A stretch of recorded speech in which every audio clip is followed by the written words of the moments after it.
Nonetheless, insufficient freshwater levels have occurred before in the canal's history, such as in the 1930s when the Madden Dam and Lake Alajuela were built to address water shortages. Since that time, the canal has undertaken several projects to accommodate larger, more modern ships. In the last couple of years, a trend of worsening droughts in the region once again has forced limits to the operations of the canal. Starting in June of 2023, the Panama Canal Authority employed draft restrictions and reduced the number of ships allowed to transit the canal per day. Now, the Panama Canal limitations, in combination with the de facto closure of the Suez Canal to container traffic, has had serious consequences for ocean commerce, increasing rates, fees, and transit times. In the first half of 2024, U.S. importers and exporters expressed Panama Canal-related concerns to the FMC, including doubts about the future reliability of the canal and questions about how the Panama Canal Authority was determining which ships could transit the canal and how long they would have to wait. The FMC has statutory authority under the laws concerning foreign shipping practices to investigate and potentially take appropriate counteraction if it finds that a foreign country, through its laws or regulations, has contributed to, quote, conditions unfavorable to shipping in the foreign trade, unquote.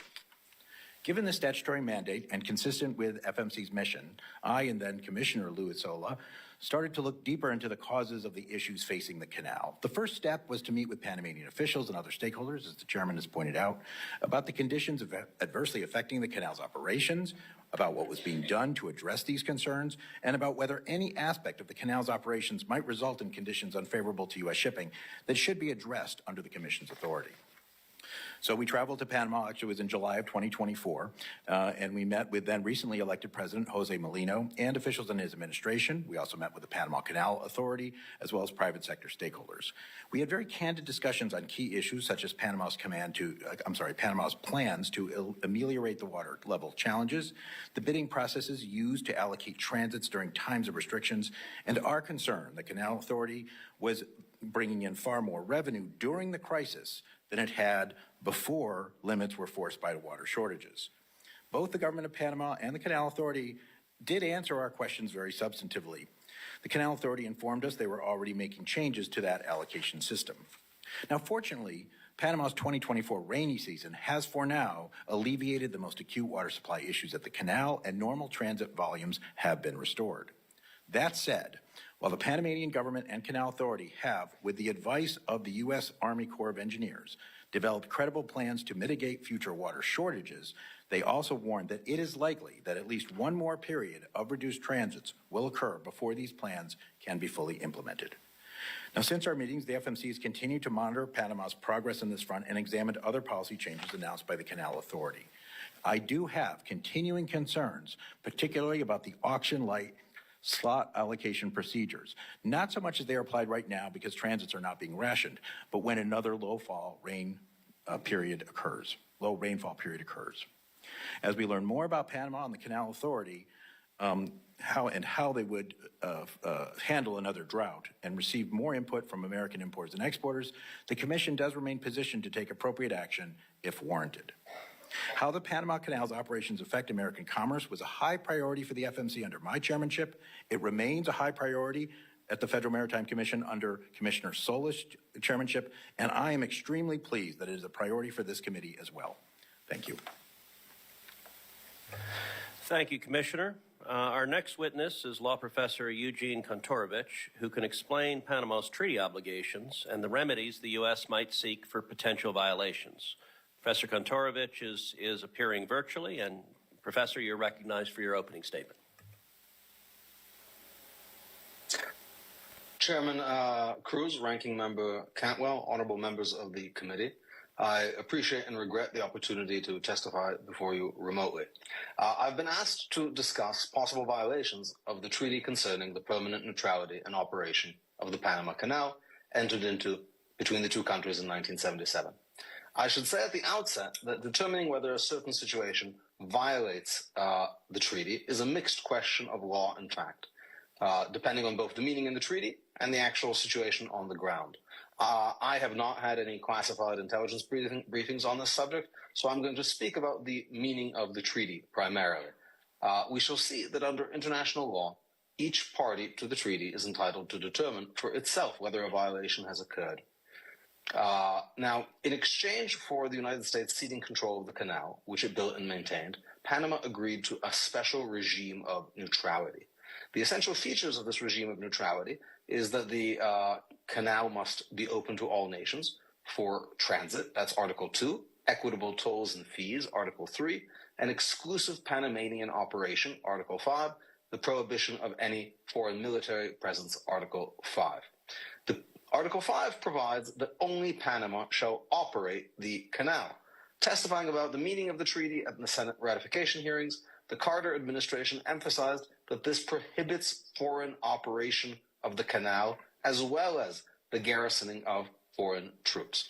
Now, Article 5 appears to be primarily concerned about control by foreign sovereigns. If Panama signed a treaty with the People's Republic of China, whereby the latter would operate the canal on Panama's behalf, this would be a clear violation. But what if Panama contracted for port operations with a Chinese state firm, or even a private firm influenced or controlled in part by the Chinese government? The Suez Canal Company was itself, before being nationalized, a private firm in which the United Kingdom was only a controlling shareholder. Yet this was understood to represent British control over the canal. In other words, a company need not be owned by the government to be in part controlled by the government. So the real question is the degree of de jure or de facto control over a foreign sovereign company, and scenarios range from government companies in an authoritarian regime, completely controlled, to purely private firms in an open society like the United States, but there's many possible situations in the middle. The treaty is silent on the question of how much control is too much, and as we'll see, this is one of the many questions committed to the judgment and discretion of each party. Now, turning to foreign security forces, the presence of third country troops would manifestly violate Article 5, but this does not mean that anything short of a People's Liberation Army base flying a red flag is permissible. The presence of foreign security forces could violate the regime of neutrality, even if they're not represented in organized and open military formations. Modern warfare has seen belligerent powers seek to evade international legal limitations by disguising their actions in civilian garb. From Russia's notorious little green men to Hamas terrorists hiding in hospitals or disguised as journalists, bad actors seek to exploit the fact that international treaties focus on sovereign actors. Many of China's man-made islands in the South China Sea began as civilian projects before being suddenly militarized. Indeed, this issue was discussed in the Senate ratification hearings over the treaty. Dean Rusk said informal forces would be prohibited under the treaty. Thus, the ostensible civilian character of the Chinese presence around the canal does not in itself mean that it could not represent a violation of the treaty if, for example, these companies and their employees involved Chinese covert agents or other agents of the Chinese security forces. So this leads us to the final question: who determines whether neutrality is being threatened or compromised?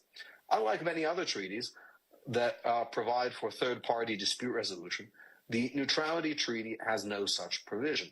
Instead, the treaty makes clear that each party determines for itself the existence of a violation.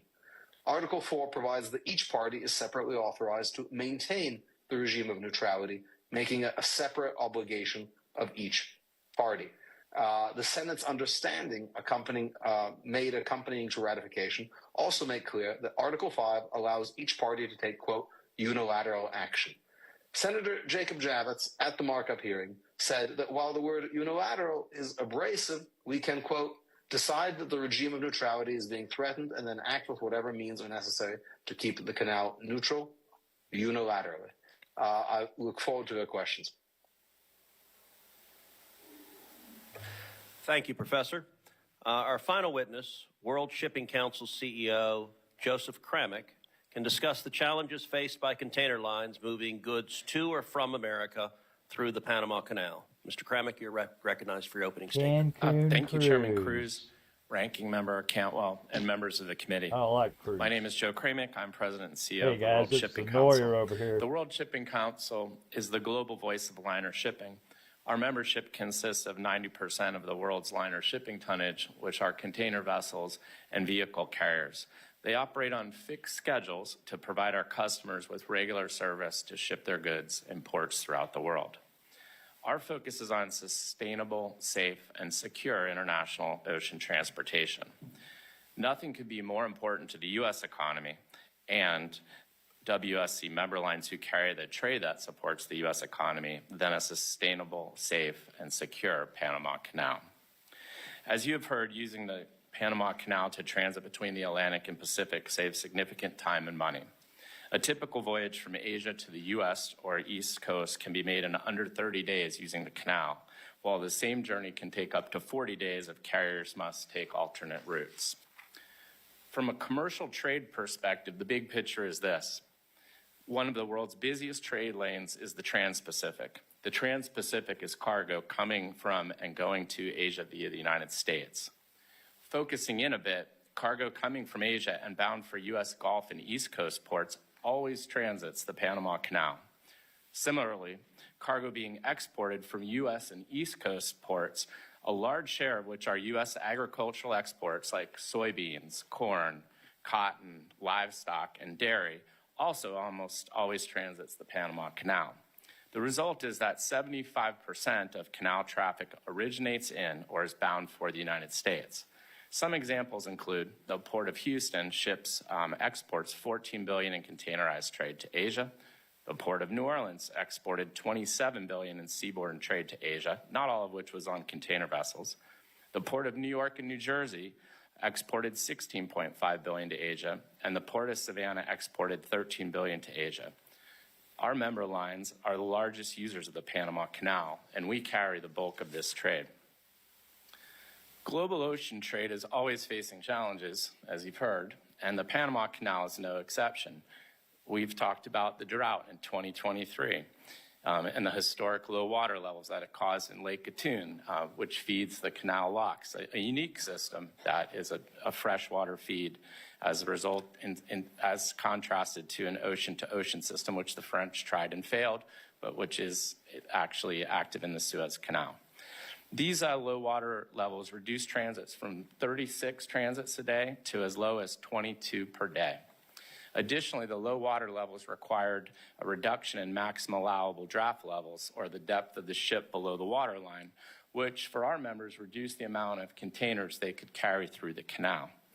This resulted in a 10% reduction in import volumes for U.S. Gulf and East Coast ports, with the Port of Houston experiencing a 26.7% reduction. Looking forward, the volume of containerized trade coming into the United States remains at near record levels and continues to expand. 2024 numbers are just out, and the inbound trade to the U.S. expanded 15%, which is second only to the 17.5% inbound traffic we experienced during the pandemic-driven demand. Just yesterday, the Port of Houston reported record-breaking trade volumes with an 8% increase.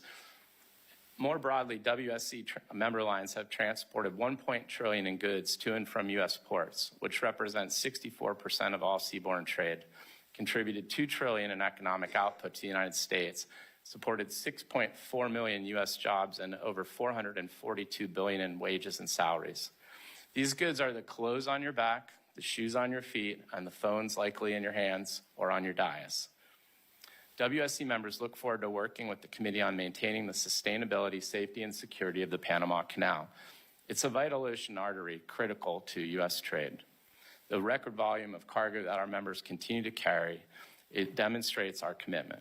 We appreciate the committee's continuing support, commitment to the liner shipping industry, the U.S. maritime industry, and I look forward to answering your questions. Thank you. Thank you very much. We'll now move to questioning. I want to start, Chairman Solo, Commissioner Maffei. Are you aware of allegations from some vessel operators of disparate treatment, such as sweetheart deals or favorable rebates by Panama for canal transits? Thank you for the question, Mr. Chairman. We have become aware through some complaints by cruise lines that said that they were not getting a refund of their canal tolls. When we looked into this, we found a Panamanian Executive Order, Decree 73, that specifically says that if a cruise line would stop at a certain port, that they could be refunded 100% of the fees. And as far as I know, that's the only instance where that exists. Yep, we continue to look into it, but the cruise ships is the one area where we have found something that would fit that bill, I think, Chairman. Some press coverage says the Panama Canal is nominally independent, even though it provides a large share of the Panamanian government's revenue. Chairman Sola, briefly, can you describe how the FMC views the Canal Authority and the Panamanian government? Are they distinct entities or a single foreign government apparatus that controls the Panama Canal? Mr. Chairman, our law is clear. It comes from the Merchant Marine Act of 1920 that there's only one entity. And in addition to that, our predecessor at the Federal Maritime Commission was the U.S. Shipping Board, was formed in 1916 in direct result of the Panama Canal. The very first chairman of that was George Washington Goethals, which was the very first administrator of the canal. So we look at it as one entity. Yeah, I might just add, Mr. Chairman. Sure. It's sort of like the Georgia Ports Authority and the state of Georgia. The Georgia Ports Authority is clearly independent. It can do its own bonds. It's got independent governance. But ultimately, Georgia is responsible for it, the state of Georgia. Right. So Panama was the very first Latin American country to join China's Belt and Road Initiative. And right now, China is building a fourth bridge across the Panama Canal for car traffic and light rail. Chairman Solo, why should Chinese construction of a bridge near Panama City concern the United States? Mr. Chairman, we all saw the tragedy that happened here in the Francis Scott Key Bridge incident and the devastation that had happened to Baltimore. We also saw recently what happened in the Suez Canal, where we had a ship get stuck in there. It's not only the construction of the bridge, but it's a removal of a bridge, as I understand it, called the Bridge of the Americas. It was built in 1961, and that would paralyze cargo traffic in and out of the canal. Panama also recently renewed the concessions for 2 container ports to a Chinese company, Hutchison Ports PPC. Of course, Chinese companies are controlled by the Communist Party. How does China use control of those ports for economic gain? Mr. Chairman, I am a regulator, a competition regulator, and the Chinese ports that you're referring to, let me put them into scope. The one on the Pacific, the Port of Balboa, is roughly the same size as the Port of Houston. They do about 4 million containers a year. They have about 28 gantry cranes. The one on the Atlantic is the same as my hometown of Miami. They do about 1 million containers. So where Roger Gunther in the Port of Houston generates about $1 billion a year, and Heidi Webb in Miami does about 200 million, the Panama Ports Company paid zero for 20 years on that concession. So it's really hard to compete against zero. So I think that's our concern, our economic concern that we would have. Commissioner Maffei, anything to add on that? Yeah, I mean, I do too also think it is important. I would point out that you don't have to stop at either port. It's not like these 2 ports control the entrance to the canal. That is the Canal Authority that does control that. However, I think it's of concern. I would also point out that the Panamanian government thinks it's of concern too, because they're conducting their own audit of those particular deals. But we remain very interested as well. So, Professor Kantorovich, I want to turn to the treaty. So President Trump has made important arguments. Both the Chinese control over canal infrastructure and exorbitant fees charged for canal transits are violations of the Neutrality Treaty. I want to highlight 3 specific provisions that you mentioned in your opening statement. Article 4 of the Neutrality Treaty requires both the United States and Panama to establish and maintain, quote, a regime of neutrality. Article 5 limits any foreign control by providing, quote, only the Republic of Panama shall operate the canal and maintain military forces, defense sites, and military installations within its national territory. And finally, Article 3(1)(c) requires that, quote, tolls and other charges be just, reasonable, equitable, and consistent with the principles of international law. In your opinion, as an expert in international law, could the facts discussed here be considered violations of the Neutrality Treaty in force right now between the United States and Panama? So I think, Senator, I think potentially they could, but it's impossible to say definitively without knowing more, in particular about the degree of Chinese control and involvement in these companies. I think it's important to note that these port operation companies that operate the ports on both sides, when they received their first contract, it was just a few months before Hong Kong was handed over to China. In other words, they received them as British companies sort of very oddly just a few months before the handover. Now, of course, since then, Hong Kong has been incorporated into China, has been placed under a special national security regime, and the independence of those companies has been greatly abridged. To say nothing of state-owned companies involved elsewhere in the canal area, which raise significantly greater questions. Additionally, I should point out that the understandings between President Carter and Panamanian leader Herrera, which were attached to the treaty and form part of the treaty, provide that the United States can, quote, defend the canal against any threat to the regime of neutrality. And I understand that as providing some degree of preemptive authority to intervene. One need not wait until the canal is actually closed by some act of sabotage or aggression, which, as we heard from the testimony, would be devastating to the United States. But there is some incipient ability to address potential violations. And your final point there leads to my last question, which is if the United States determines that Panama is in violation of the treaty, what is the range of remedies the United States would have for that treaty violation? So I think it may be shocking to people to hear today, but when one goes over the ratification history and the debates and discussions in this body over this treaty, it was clear that the treaty was understood as giving both sides separately the right to resort to use armed force to enforce the provisions of the treaty. And it's not so surprising when one understands that the United States made an extraordinary concession to Panama by transferring this canal, which the United States built at great expense and maintained and operated, to Panama gratis. And in exchange, it received a kind of limitation, a permanent limitation on Panamanian sovereignty, that Panama agreed that the United States could enforce this regime of neutrality by force. Now, of course, armed force should never be the first recourse for any kind of international dispute and should not be arrived at sort of rashly or before negotiations and other kinds of good offices are exhausted. But it's quite clear that the treaty contemplates that as a remedy for violations. Thank you very much. Ranking Member Cantwell. Thank you, Mr. Chairman. Mr. Kremek, I think costs are critical. When you think about it, we're here discussing costs. Why? Because consumers pay more when shipping costs are higher. Whether our farmers who are trying to export their products, as we saw during COVID, are literally our products getting left on the docks, and importers are paying more if shipping costs are too high.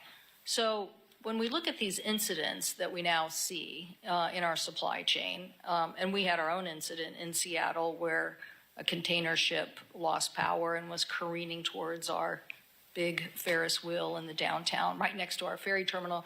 Luckily, some passenger ferry vessels were able to push the tug from out of the direct path of severe devastation. So now we mentioned Suez Canal, we mentioned Baltimore, we have our own Seattle experience.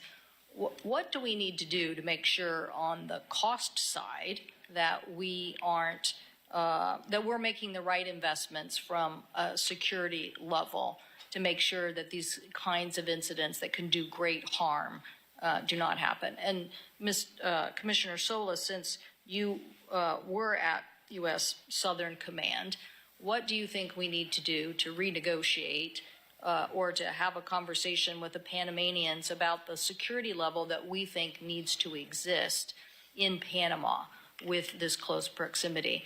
And Mr. Maffei,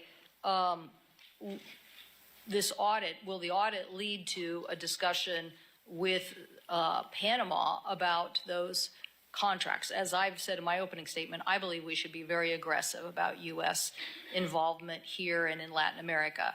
I think Panama represents one of the biggest U.S. supporters in that region, but we should engage to get this right, both on the cost side and on the security side. So if I could just hear your comments on each of those. Thank you, Senator Cantwell. Well, certainly even one incident is unacceptable from a safety perspective that you're citing. Our members work tremendously hard with the International Maritime Organization, the U.S. Coast Guard, and other entities to try to have the safest operations possible.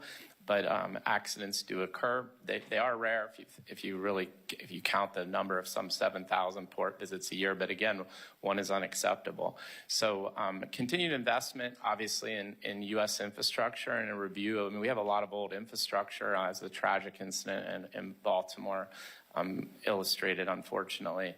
We have these bridges that need a hard look to whether or not they need additional fendering systems and the like. And investments in our ports and infrastructure can be helpful along those lines as well. And for our members, I can assure you that they continue to invest in the latest technology. We have over 600 new ships on order with some of the latest technology in the world. So we're playing our role. And I want the U.S. to get a big portion of that. That's why we need Yes, to ma'am. reinvigorate. Commissioner Sola, what about just a new U.S. Southern Command, U.S. government conversation with the canal authorities and the government about the security level that we seek?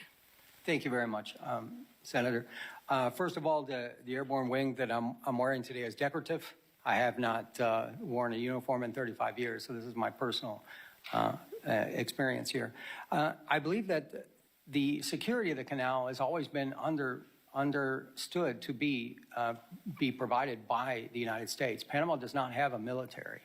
And I always believe that there's been a close relationship with Southern Command that we would provide that. And it would be nice to see if we had a formalization of that in one way or another, because I don't believe that it's in the treaty at all. Okay, so formalization of maybe a cybersecurity agreement. See, I'm thinking you have accidents and then you have larger cybersecurity issues that you just have to be on top of. And what I don't like about anybody that has a back door is I'm for the United States advocating, don't buy from people who have a government back door. Don't do it, because what are you going to do? At some point in time, you're going to regret that. Commissioner Maffei, what about this audit, and could we push Panama on these issues of looking at closer U.S. infrastructure instead, particularly since, the sea change here is like what everybody said. Like, everybody thought this was Hong Kong, then it turned into China. We didn't have an ambassador after that. Next thing you know, they've made more aggressive postures. They're making aggressive postures everywhere. That's why the United States saying no government backdoors in technology and getting 5 other technology nations and democracies to say the same thing and evangelize that every day is going to help us. Yeah.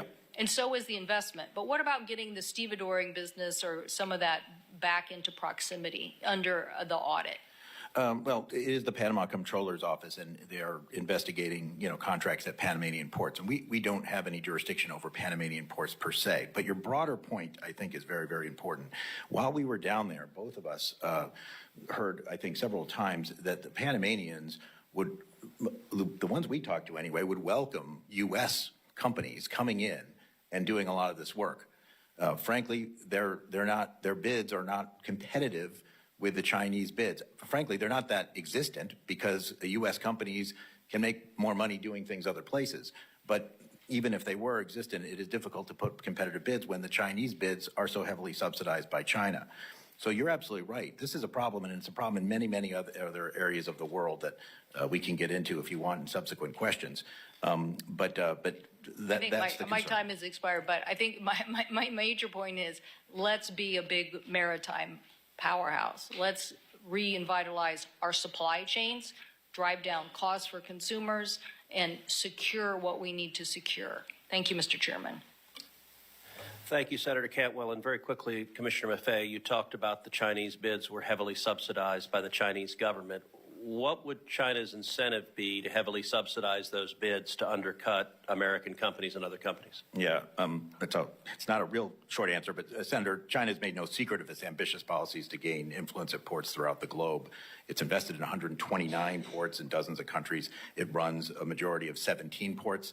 That does not include this Hong Kong company, right? So that's just direct Chinese-owned ports. So it has been a part of their Belt and Road strategy, whatever you want to call it, the Maritime Silk Road for decades. So they believe that this influence, this investment in owning maritime ports is important to their economy. Senator Fisher. It's important to ours, too. Thank you, Mr. Chairman. I'd like to follow up on the ports and where we are on that. In 2021, Hutchinson was awarded those two ports, Port Balboa and Port Cristobal, in a no-bid award process. Can you tell me, does the United States have any authority or recourse with the Panama Canal Authority under our current agreement with Panama to rebid those terminal concession contracts? And perhaps, Mr. Kantorovich, that's more in your purview. Senator. Yeah, so What? Senator Fisher, both of those ports were redone for 25 years until 2047, if I believe, and they have to pay $7 million is what the ongoing rate is for the Port of Houston and the Port of Miami size concessions. And it can't be rebid until after that date? Well, I believe that's what the comptroller's office is auditing, both of those ports and that contract. And that was done under the previous Panamanian administration. A new administration came in and they called for an audit of that contract immediately. Mr. McVeigh, you were talking about how to perhaps incentivize companies from the United States to be able to participate in a bid process that doesn't seem to be reasonable. And how do you think that the Panamanians would welcome viable alternatives? Are we in that position yet? Senator, let me first say that this is outside the scope of what the Federal Maritime Commission does, but having gone there, having looked at this issue very carefully, I think it is very important. It was mentioned, actually, Senator Cantwell just mentioned Ex-Im Bank program, so it's not like this doesn't happen, but it certainly has not been a huge priority of the United States to try to, if you will, match these bids, to create programs widely available to U.S. firms in order to put together more competitive bids in these countries where some of their domestic laws, I'm not sure about Panama, but some of their domestic laws actually require that you go to the lowest bidder sometimes, just as ours do. So, yeah, I think if you're looking for places to do U.S. policy to counter this, I think you definitely want to look at whether the United States should be, for strategic and economic reasons, investing in infrastructure in important maritime locations all over the world.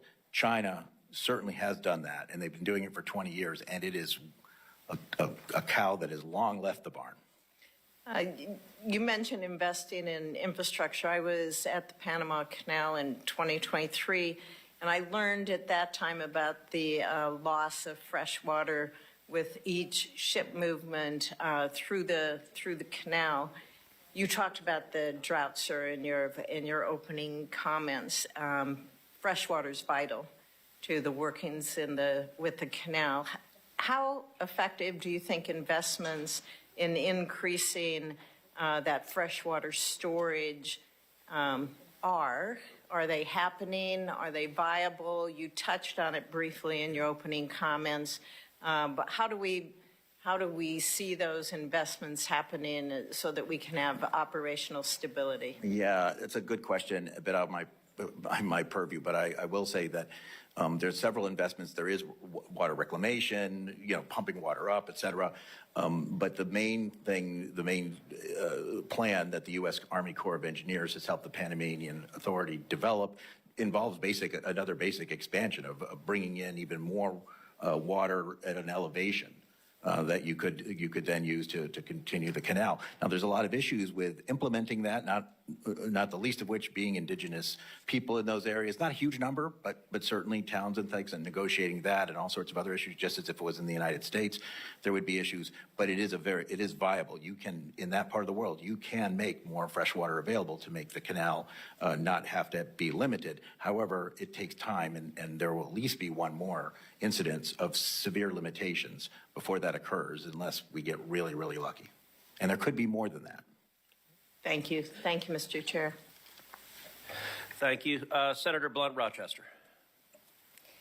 Thank you, Chairman Cruz and Ranking Member Cantwell.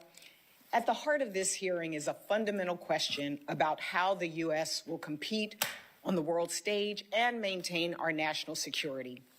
These are the questions that will define the future of this country. For American families to see lower prices and better economic opportunities, we have to meet this moment honestly and seriously. And I'm proud to have joined Senators Cantwell and Blackburn to reintroduce the bipartisan Promoting Resilient Supply Chains Act, legislation that I led and authored in the House. This bill ensures that we have a national strategy to address our broken supply chains, whether it is a bridge collapse, a major global conflict, or unions striking for their rights. Interruptions and disruptions to our supply chains severely impact our economy. Our bipartisan legislation tackles this issue by elevating supply chains like the disruptions at the Panama Canal to be proactive and strategic. It helps us understand how we strengthen our ties with our friends and allies instead of pushing them into the arms of our competitors. I agree with Ranking Member Cantwell that we should have a hearing on how we compete with countries like China. And I have grave concerns about China's global infrastructure investments and any cyber threats to the U.S. Addressing these are our national security interests. With that, I'd like to shift to my first line of questioning, and it is for you, Captain Kramek. It's no secret that the canal has had issues due to droughts, nor is increasingly frequent drought a new phenomenon. Do you believe the Panama Canal Authority did enough to anticipate the issues impacting the canal's operation? Senator Blunt Rochester, thanks for your question. They did the best, I guess, with the information that they had. I don't know that they anticipated a drought of that magnitude. I would say going forward, what Commissioner Maffei just discussed about the development of a second reservoir to feed into Lake Gatun, and the U.S. Army Corps of Engineers doing a feasibility review of that project, as well as some other projects that were mentioned, that seems to be a good path forward in terms of resiliency of the Panama Canal and making it a viable waterway for 2050 and beyond. I think part of the challenge is that it was recently started and time is of the essence. Did you think that the Canal Authority considered the obvious impacts from drought in its planning? Senator Blunt Rochester, I don't have that information on what they considered. It is clear that the Canal Authority knew that this would have an impact on shipping, and that enough hadn't been done to address it. Now that we're faced with this impact, what do you think the Canal Authority needs to do expeditiously to bring the canal back into full authority, full operation? So they are back to full operation, is my understanding. Traffic is flowing well.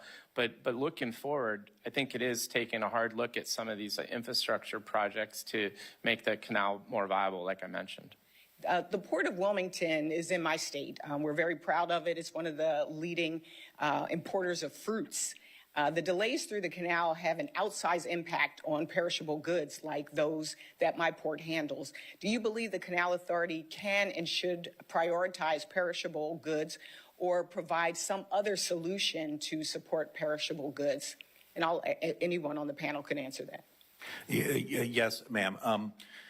Let me address your question because I'm not sure it's my place to exactly answer it, but you're quite right. So one of the complaints that we've heard is from container shippers, but mostly exporters, that export goods, as you say, and many other commodities too, are sensitive either because of market conditions, such as cotton, or because of actual perishability of the product, such as what you mentioned.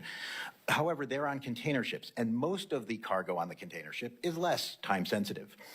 In the bidding process that the Panamanian Canal Authority developed in order when they did have to ration these slots, it was a bidding process, and the highest bidder got the first slot, got the less of a delay. The challenge there is every kind of commodity and every kind of ship was bidding. So liquid natural gas, which is extraordinarily, all the cargo on that ship is both extraordinarily valuable, not that your agricultural commodities aren't valuable, but compared pound for pound to the LNG, and very, very, I mean, it's out, you know, there's you're losing volume every delay. So they would far outbid the container shippers. Now, whether or not there's something that can be done specifically to help these container, I'm not sure. We've been looking into that, but it does remain a large concern is how do we figure out a way for these agricultural shippers who are, not the main players on these ships, but part of it, important part of it, particularly for the United States. So you bring up a great question. I wish I had a better answer, but Thank you for your answer. I'll be submitting some questions for the record because I know my time has run out, and I really want to understand also what we can do as the United States in terms of us being able to bid and be competitive in these bids. What can we do better? So I'll be submitting questions for the record. Thank you, Mr. Chairman, and I yield back. Thank you. Senator Sullivan. Thank you, Mr. Chairman, for this important hearing, and I appreciate the witnesses. I have questions for now primarily focused on Chairman Sola and Professor Konoratovich. So let's just, the setting in which you testified, 2 Chinese companies operate the 2 huge ports on both ends of the Panama Canal, and the concession for these ports were extended in 2021 for a 25-year period without any bidding. Is that correct? Okay, so it was clearly a sweetheart deal, correct? According to the press releases, the company paid back taxes of $150 million. And the Panama Deputy Attorney General has now objected to that. That's my understanding. Is that correct? The comptroller of the country has asked for an audit of. But someone objected to it when it was going on. A lot of people objected to it. So Chinese Communist Party officials are known to bribe other officials in countries all around the world. We know that. They do it all the time. No offense to Panama, but they don't have the greatest reputation of having officials who aren't on the take. So is there any evidence that the Chinese bribed people for this great concession? And if so, Professor, would that be a violation of the treaty? Let's assume we find evidence that Chinese Communist Party officials bribed Panama officials for this sweetheart deal. Would that be and I think it's probably likely because the Chinese do this everywhere. Would that be a violation of this treaty? So in itself, that would not be a violation. What would be a violation is actual threats to the operation of the canal. Okay. However, to the extent that the Chinese government was involved in procuring these contracts, it provides sort of additional support for the notion that these companies are serving some kind of governmental interest. All right, so it wouldn't be a violation itself, but it would be circumstantial evidence to support it. Let me get to the issue of threats. Let's assume the PRC, the PLA, invaded Taiwan or invaded the Philippines or went to war somewhere in the South China Sea. And we were surging our Navy to the Indo-Pacific through the Panama Canal. Are the companies now on controlling both sides of the Panama Canal, the Chinese companies, subject to the PRC's national security laws that mandate cooperation with the military, with state intelligence agencies? Does anyone know that?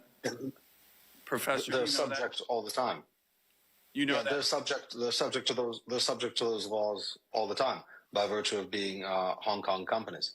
And they face, of course, consequences for not complying with the wishes of the Chinese government. Wouldn't that be a violation of the treaty? And isn't that a huge risk to us right now that the Chinese, so that is a threat to the neutrality. They invaded Taiwan, invaded the Philippines. They could go to these 2 companies saying, hey, shut it down, make it hard, sink a ship in the canal. And wouldn't they be obligated to do that under Chinese law if they were ordered to by the PLA or the CCP?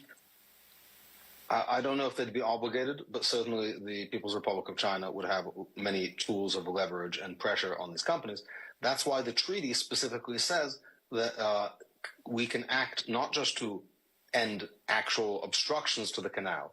We don't have to wait until the canal is closed by hostile military action. That would be a suicide pact. That would be catastrophic for us. But rather that we can respond at the inchoate, incipient level to threats. And then this is up to the president to determine whether this is significantly robust to constitute. So, Professor, aren't we kind of walking up to the idea of a suicide pact because we got two big Chinese companies on both ends of the Panama Canal who, if there's a war in Indo-PACOM, Taiwan that involves us and China, these companies would be obligated to do the bidding of the Chinese Communist Party and PLA. I mean, aren't we kind of walking up to a very significant national security threat already? Yeah, certainly there's a threat, and I think what makes the action of the Chinese government sort of difficult to respond to, but important to respond to, is that they conceal this in sort of levels of gray, right, without direct control. Well, let me ask you on that topic. This is my last question, Professor. Let's assume that we find out, and again, it wouldn't be surprising, I think you can almost assume it, that these two companies have Chinese spies or military officials within the ranks of the employees of the companies. Let's assume we found that out. Somehow that becomes public. But I don't think it's a big assumption. It's probably true right now. So you have spies and military personnel within the ranks of these two companies that are controlling both ends of the Panama Canal. For you, Professor and Chairman Sola, wouldn't that be a blatant violation of Article 5 of the Neutrality Treaty, if that were true, which probably is true? Yes. What's your answer, I do Professor? think that it would be. I do think it would be a clear violation. As Dean Rusk, former Secretary of State Dean Rusk, said at the ratification hearings, informal forces can violate Article 5 as well as formal forces. And Chairman So Sola, do you agree with that? And And is there any evidence of Chinese spies or other nefarious Chinese actors embedded in these companies? Senator, we have no information of that. Okay. And that's not under the purview of the federal. But you agree that would be a violation of Article 5 of the Neutrality Treaty? I do. Thank you. Thank you, Mr. Chairman. Thank you. Senator Baldwin. Thank you. Commissioner Maffei, good to see you. Thank you for being here today. I am very concerned about China's large and growing influence in the world's infrastructure network. A company from Hong Kong operates 2 ports in the Panama Canal, one on each end. And while the company is not Chinese state-owned, it is subject to China's national intelligence law, as we've been discussing. Moreover, a Chinese state-owned entity is currently building a bridge over the Panama Canal. But the Panama Canal is just one example of how far China's influence stretches. Their dominance in maritime, logistics, and shipbuilding sectors lessens competition, creates supply chain risks, and creates opportunities for surveillance and information gathering. In order to facilitate the movement of goods throughout the world, it's essential to have a secure and level playing field, which we currently don't. Chinese current practices do not allow for that. The United States Trade Representative recently investigated China's practices in the commercial shipbuilding sector under Section 301, and recently concluded that their dominance is a burden to United States commerce. A few decades back, we were the dominant country in commercial shipbuilding. In 2023, we built 5 commercial ships, and China built over 1,700, according to that investigation. So, what policies would you recommend to prioritize growth of the United States' influence in the maritime and logistics sector to compete with China and level the playing field? Answer in less than a minute. Yep. Senator Baldwin, it's very good to see you again, and we were colleagues for 1 term in the House, and I appreciate that. I think the best I can answer in a short term is to amen to everything you said. And as an illustration, Senator Sullivan was talking about Hutchison Ports. That's actually the same company that runs terminals on both ends of the canal. I am concerned about that. However, if we want to be concerned about that, all of us should lose a lot more sleep than we're losing. Because if there's spies there, then there might be spies at other Hutchison ports. And there are other Hutchison ports in almost every part of the world. They own the largest container port in the United Kingdom, Felixstowe, which is responsible for nearly half of Britain's container trade. They control major maritime terminals in Argentina, Australia, the Bahamas, Germany, Indonesia, Mexico, Myanmar, the Netherlands, South Korea, and Tanzania. If owning and managing adjacent ports means that China somehow has operational control or strategic control over the Panama Canal, they also have it over the Suez, the Singapore Straits, the Mediterranean Sea, and the English Channel. That's just one aspect of what you were talking about. That doesn't include the shipbuilding, heavily subsidized, such that now I believe over half of new ships that are in the companies that belong to the World Shipping Council are coming from China, not because these are bad companies, but because they're undercutting other things. It's a problem that has been going on for 20 years, which makes it very difficult to answer your question. It is a long answer. This is not a problem that occurred last week. This is not something that President Trump identified. This was going on all of President Biden's term, but all of President Trump's first term. It has been going on for decades and decades through both U.S. Republicans and Democrats as president. The only thing I can say is I echo what Ranking Member Cantwell said, and I think others of both parties have echoed it, that we need some sort of overall maritime strategy. We have to acknowledge that this is part of our national security, that economic resilience is extraordinarily important, and I believe this is the greatest country in the world. I think if we start countering some of these efforts, we can do it, but it has to become a national priority. And part of the challenge is we're talking about outside the borders of our U.S. Investing outside the borders of our U.S. does not make a very good campaign ad, but it may be necessary to secure, particularly with such an aggressive and, frankly, on this, open strategy that China has had. Thank you for that answer. I know my time is now short. I will allow Professor Kantorovich to answer this for the record. But Professor, I'd like to ask for your help in finding productive actions we can take to overcome some of the challenges that are being discussed today. I'm confident that we can find bipartisan solutions to pursue. It is my view that we should strengthen our relationship with Panama through mutually beneficial actions. For one, we should have a fully staffed embassy. The United States went without an ambassador to Panama from 2018 to 2022, largely due to partisan gridlock in the Senate confirmation process. So what additional strategies would you suggest the U.S. pursue to encourage Panama to enhance its security relationship with us, the United States of America, rather than China? And how can we leverage the strength of the American private sector to encourage more investment in the important infrastructure projects where China currently has a strong presence, in fact, dominance? Thank you. So my understanding of the Chinese advantage is that to the extent that they're willing to use their government wealth to consistently underbid contracts, they have an advantage that can't be beat. And thus leaving these kind of issues to contracting is going to put American companies perpetually at a disadvantage. I think one potential action would be to make clear to Panama that based on these changes that have occurred over the years, increasing Chinese control over Hong Kong, the passage of the National Security Law, the Belt and Road Initiative, the military-civilian integration doctrine of China, that contracts with Chinese-based companies are considered suspect and incompatible with the neutrality regime of the treaty. That would at least give American companies and other truly private companies a fighting chance.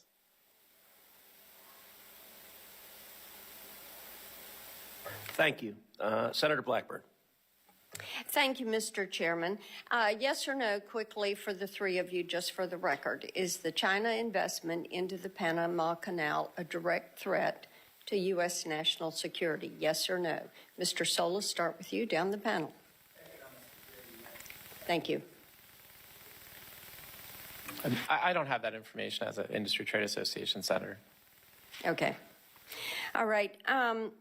And we've talked some about the neutrality treaty, which I think is of concern to all of us. And as I have looked at this, and I appreciated Senator Sullivan's questioning on this, we look at how President Trump is going to push forward with getting this issue addressed. And we have heard a good bit about this from our shippers that are looking at what happens coming out of the port of Memphis. And I think that the government of Colombia learned a lesson last week that we are not going to go soft on some of these issues. And when you look at the fact that the U.S. is a primary user, it is the primary user of the Panama Canal. And we are also Panama's largest provider of direct foreign investment. I think those two things should be significant. Our foreign investment into Panama is $3.8 billion annually. This is why people are looking at this issue. So, Professor, let me come to you on this, and we thank you for joining us remotely. Shouldn't our investment in Panama be contingent on their adherence to that neutrality committee, ensuring that Panama and Panama alone would control that canal? So certainly that is an action we can take to enforce the treaty and to enforce our understanding of the treaty. That's an action we can take even without the treaty. Right. So to the extent that the United States considers the Chinese operation of facilities around the canal to be against its interests, it can certainly condition aid and economic relationships on the exclusion of China. Now, the United States has typically not worked that way. And that may be one of the reasons why, as we heard in the testimony, China has basically made inroads everywhere. But for that, we don't even need the treaty. Certainly, if we consider the treaty to be violated, measures like that, far short of the armed force authorized by the treaty, would be and reasonable. Professor, let me interrupt you there because I do want to move on. I think that as you look at how China has used the Belt and Road Initiative, and we've talked some about that this morning, we know that they have pushed the digital yuan. And I am concerned that given their control over much of that infrastructure around the canal, that they would attempt to force U.S.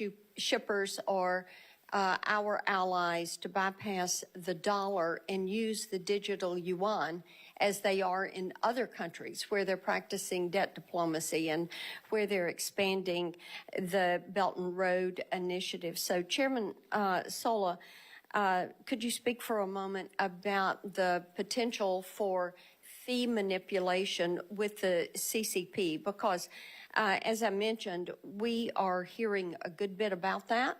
We are hearing that the toll structure disadvantages U.S. companies, that the Canal Authority has begun charging millions of dollars to skip the queue.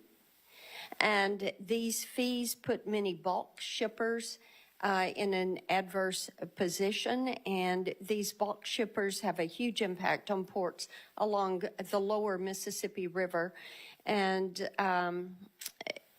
you know, these exorbitant fees are there unless you're going to face delays at the canal. And then the impact of hearing these Chinese companies would preference the yuan as opposed to the dollar. Thank you, Senator. The fees that I think we are looking at, or we have been looked at, and the reason that we went there was because of the auctioning of the slots.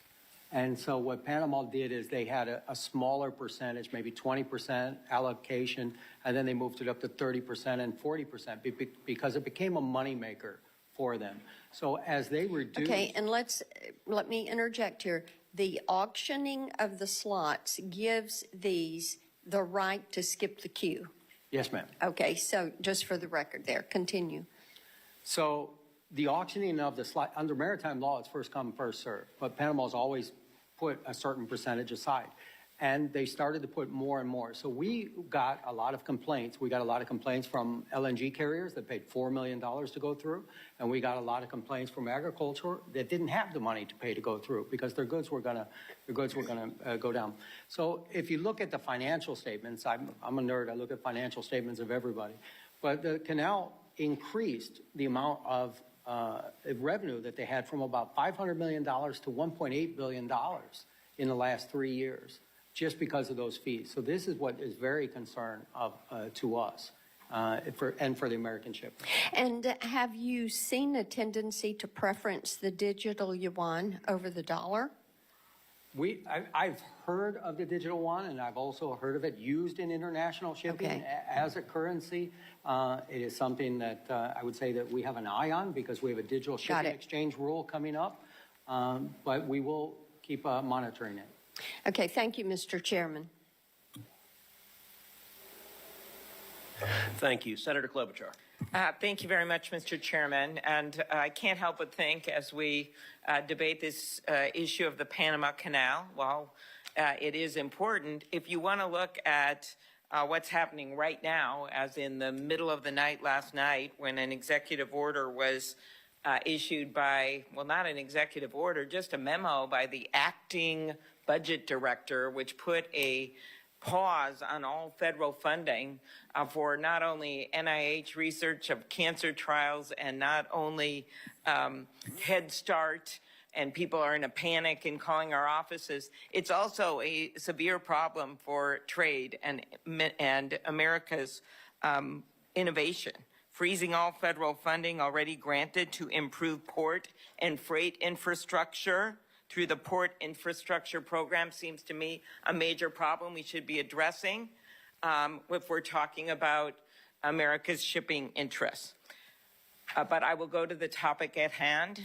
The Panama Canal is a critical trade corridor that allows for American farmers, other businesses to reach international customers. I care a lot about this shipping issue. As many of you know, Senator Thune and I joined forces 2 years ago to pass a very important bill that took on the international shippers in terms of giving more power to the Maritime Commission in taking on the rates they were charging businesses and farmers and manufacturers in America. And it actually immediately had an impact because they knew what was coming their way and continues to. I'll get to that in a minute.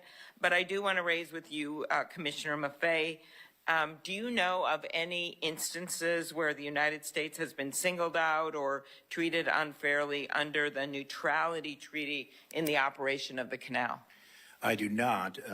I would add that one of the reasons why saying the U.S. is disproportionately affected by raises in canal fees and other kinds of fees at the canal is because the United States disproportionately utilizes the canal.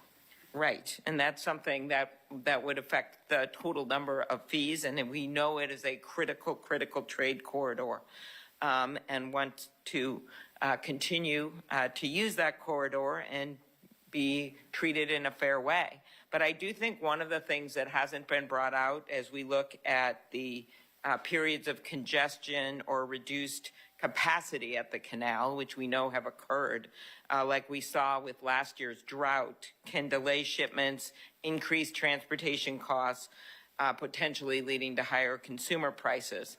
Commissioner, what steps can be taken to minimize disruptions and prevent cascading costs for consumers during periods of operational strain?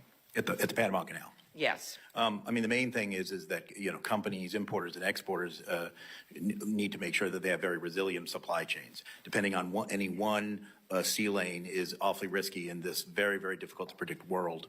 It's one of the reasons why the Panama Canal is so important. In fact, it may be a bigger reason than a particular transit or line transit is the fact that it is there in case something goes wrong on the other end of the world, say, for instance, the Suez Canal, right? And it's that lack of redundancy right now that has been a big problem. And frankly, one of the reasons why shipping costs have gone up, because if you have to go all the way around Africa or go all the way around the Americas, you are taking fewer ships. So, Thank you, Mr.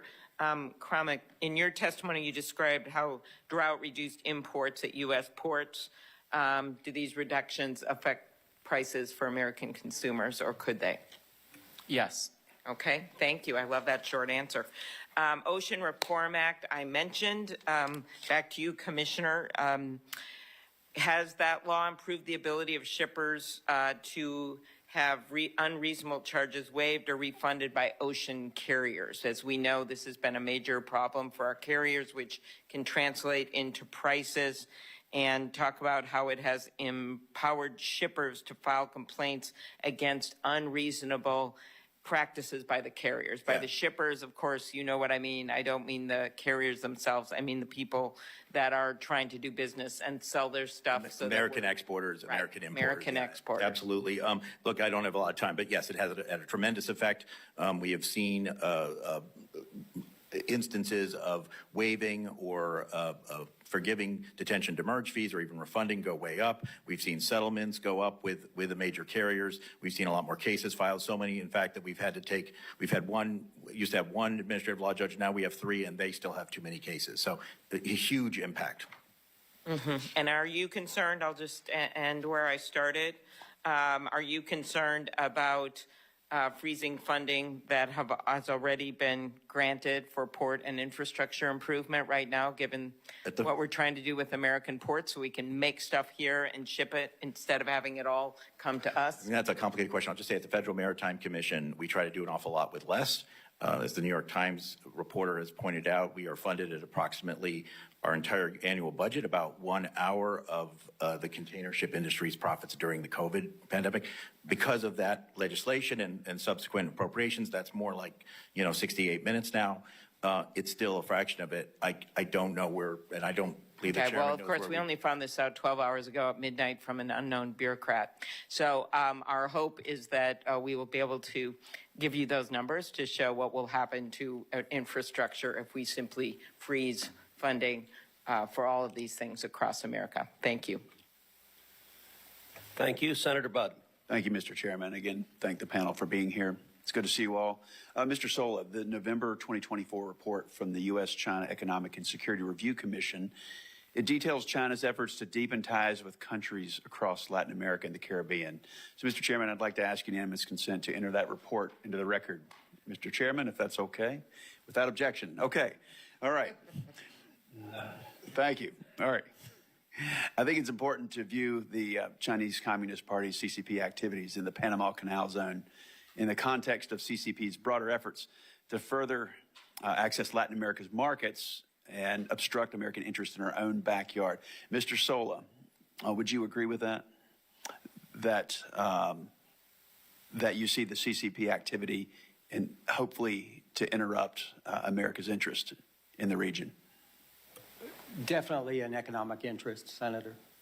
I was able to travel there a few years ago to see this firsthand and see the CCP's encroachment. So, in your experience, are there noticeable differences in port operations when they're controlled by Chinese companies and financed or backed by Chinese loans? And if so, would you explain that? We have a wonderful example because we have a U.S. Port there, SSA, out of Washington State, that I actually worked on the development of that many years ago and helped develop that. That used to be a former United States Navy submarine base, and we converted that. As far as the 2 ports that we have, they're completely different. We have one as a major infrastructure footprint and also a container port that's moving 4 million containers a year. That is almost, I mean, that's really a phenomenal amount. That's more than Miami, Fort Lauderdale, and you probably got to get Tampa and a little bit of Jacksonville in there to get that type of volume. And on the other side, we have a very small port, but it's a very strategic port on the Atlantic. So how are the operations done? Yeah, I don't know how they don't make money. I mean, if you want to come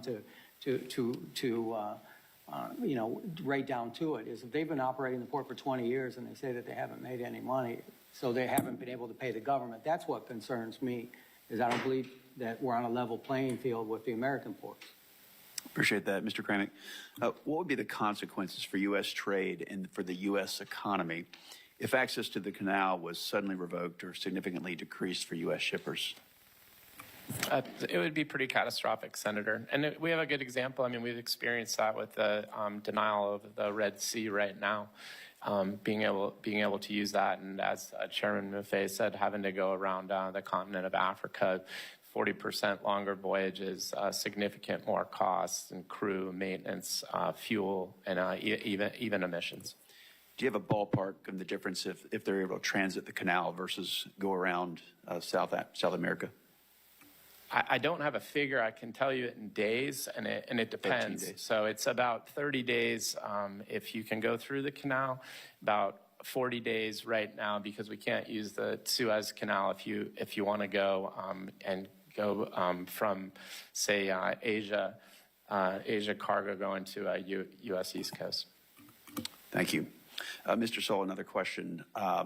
China's pouring billions of dollars into infrastructure projects all over Central and South America. And one example is in Ecuador.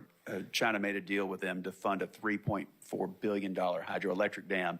There's 17,000 cracks already, and there's a lot of corruption. Ecuadorian officials, they've been imprisoned, sentenced on bribery charges.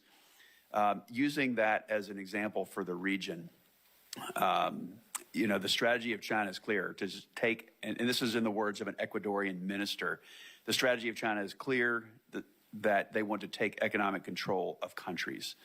In Panama, for instance, it's about 7.7% of their GDP, as I understand it. So using Ecuador as an example, should Congress be concerned that China could extract significant leverage over Panama, given the outsized role and revenue from the canal that it plays in their finances? If you turn your microphone. Yes, Senator, it very well could, and I believe that we are in a very fortunate position now with Secretary Rubio, who knows the area very well and also knows China. Thank you very much. Mr. Chairman. Senator, can I just say you should also look at the port of Chansay in Peru. It'll fit that pattern. Thank you very much. Of Chinese investment. Thank you. Thank you. Senator Kim. Thank you, Chairman. Thank you to all of you for coming on out here. I'll be honest with you, when I talk to some of my constituents in New Jersey about this, they mostly understand this issue right now because of the words of President Trump. So if you don't mind, I just kind of wanted to start there and work backwards. So Chairman Sola, President Trump said, quote, China is operating the Panama Canal. We didn't give it to China, we gave it to Panama, and we're taking it back. I guess I just wanted your assessment there. Is China operating the Panama Canal? Chairman, Senator Kim, I never discredit anything that President Trump says. Well, I guess I would ask you. He has a different briefing book than I do. Mm-hmm. What I can say is that the Panama Canal is operated, as far as I know, by the ACP, the Panama Canal Authority, mm-hmm. and they're very efficient at operating the canal on the throughput that they're able to do. So you're saying, from your knowledge, you don't know of reasoning to believe that China is operating the Panama Canal, from the knowledge that you have? From the knowledge that I have on whether the Senator, what we have here is the Panama Canal Authority is the authority where people will pay into the Panama Canal. Mm-hmm. I think that if you will allow me to, if a company is able to operate both ports. Oh, I see what so you're talking about Hutchinson ports, right? Yes.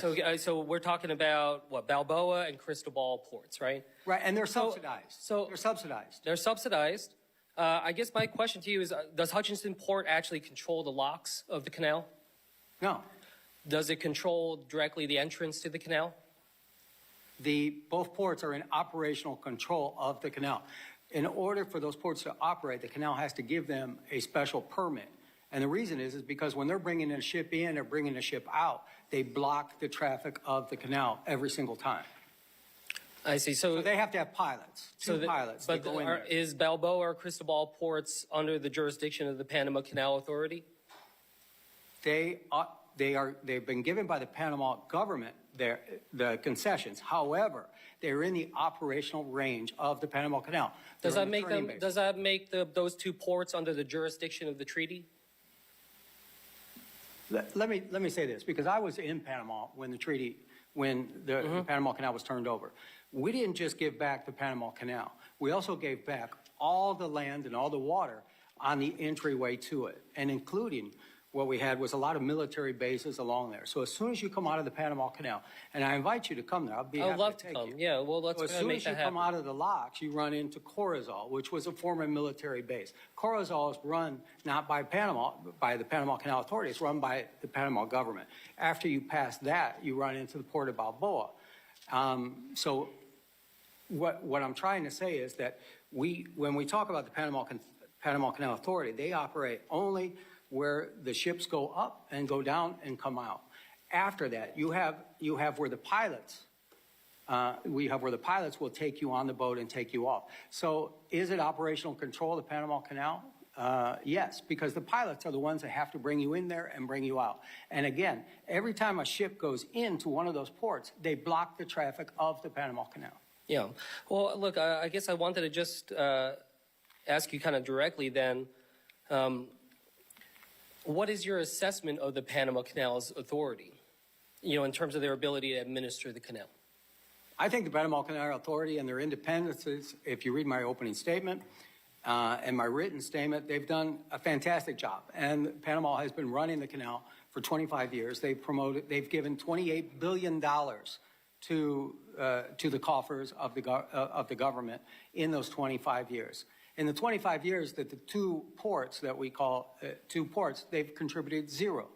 So I don't understand why Panama would allow those two ports to operate and put into jeopardy what they have, the operations that they do have in the canal. I want to just end here on this because I thought you had a really poignant point in your written testimony where you said, we must protect the independence of the Panama Canal Authority. Any efforts by other interests in Panama to diminish the independence or professionalism of the authority must be stopped. And I would just venture to say, as we talk about this as a committee, as a government, that we should try to follow those same words as well. We try to have nuance and precision with the words that we use.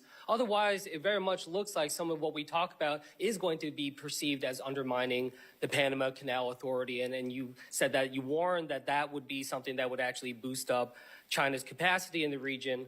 So I just ask, as we deal with this going forward, that we be precise about it and try to make sure we're talking about exactly what we're addressing. And specifically what I was talking about is the board of directors of the Panama Canal. I mean, are some of the board of directors on the board of directors of the ports that we have in question? So when you look at the annual report of those two ports, they have a hidden, or not a hidden, it basically says that they have local partners that are not identified. So I believe that if we had those identified, we would know more. Yeah, and more precision there. Thank you so much. I yield back, Mr. Chair. Thank you. Senator Schmidt. Thank you, Mr. Chairman. I want the committee to just imagine that Taiwan is under siege. The CCP, determined to crush Taiwan's resistance and prevent a U.S. response, activates a multi-pronged strategy, leveraging its control over global ports and shipping infrastructure.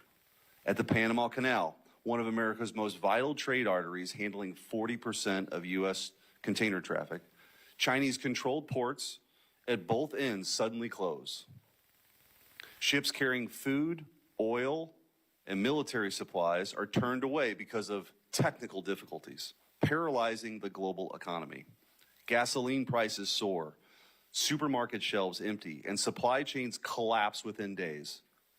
China's state-owned ZPMC, which supplies 80% of U.S. port cranes, has equipped their cranes with cellular modems that create exploitable vulnerabilities.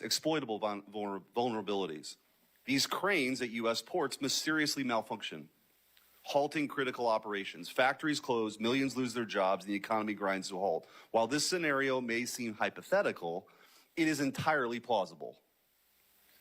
Therefore, the canal must remain neutral, and the U.S.